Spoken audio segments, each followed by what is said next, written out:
mamayang alauna. Mga Pilipinong na biktima ng firework-related injuries umabot na sa higit 200, bilang mas mababa ng 42% kumpara sa nakaraang taon ayon sa Department of Health.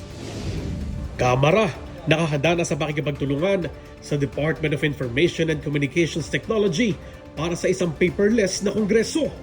Mababang kapulungan, nanindigan sa kanilang adhikaing ibalik ang tiwala ng publiko sa pangunguna ni House Speaker Faustino Bogie III. Ilang mga terminal sa Metro Manila nakahanda na sa pag-uwi ng mga biyahero ngayong patapos na ang holiday season.